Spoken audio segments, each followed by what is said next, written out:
I remember a teacher asked us when we came in from summer school, write on a piece of paper what you want to be when you grow up. And now this gift and dream, I'm going to tie this whole thing together for you. You know what I wrote on a piece of paper? I want to be on TV. And I turned it in. And I was pretty proud. She went around the room and asked everybody to stand, and she read their name and what they wanted to be. She did the whole class, and she saved me for last. So she said, come to the front of the class.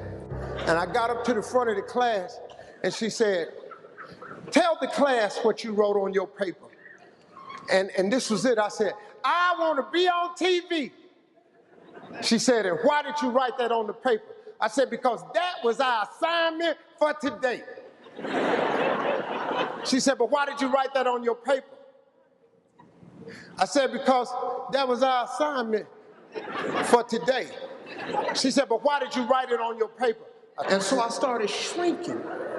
And she said, why would you write such a thing on your paper? And I was confused.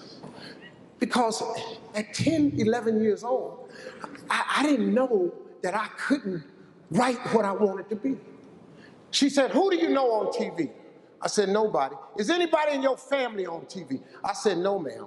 See, do I remember? So this is 1968. The only black person on TV was, probably need to change the story a little bit. So she said, is anybody in your family been on TV? I said, no, ma'am. Anybody at this school ever been on TV? I said, no, ma'am. So what makes you think you could be on TV? Take this paper home and write something on it a little bit more believable, and you bring it back. And I'm calling your mom today and tell her you're a smart aleck at the school. Okay, this is crazy. So now they pinned the note on me. You remember when they used to pin the note on your coat? I got this big giant note. I'm going home. This is actually a death certificate for me. Because when my father finds out that I got this note pinned on my chest, he's gonna kill me. He's gonna kill me. This is back when there was no such thing as child abuse. You know, whooping your child was perfectly legal. My father come home, he takes his bath, she calls me in there. She said, Slick, that was my father's nickname. She said, Slick, our boy been up at the school being a smart aleck. He said, what did he do? Tell him what you did. I said, the teacher asked me what I want to be, and I said I want to be on TV. You hear that? He gonna write he want to be on TV. To tell him that what's wrong with that. My father looked at my mother and said, well, what's wrong with that? I said, uh-oh.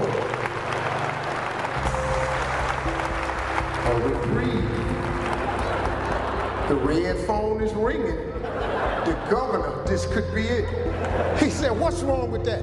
She said, baby, if that boy say he won't be on TV, why he can't be on TV? So I got ready, because I'm going to get a spanking, right? This is it, I'm going to get it. He said, boy, let me ask you, you won't be on TV? I said, yes, sir. He said, get another piece of paper. He said, what she want you to put on the paper? I said, what everybody else put on the paper, Dad. He said, what was that? I said, like a policeman, a fireman, play basketball. He said, well, you can't play basketball, so just put policeman on the paper. Because he said, what about firemen? I didn't want to be a fireman because I can't run. You know, I lived in the hood. I never saw a house that had enough value where I would risk my life to run in and see it.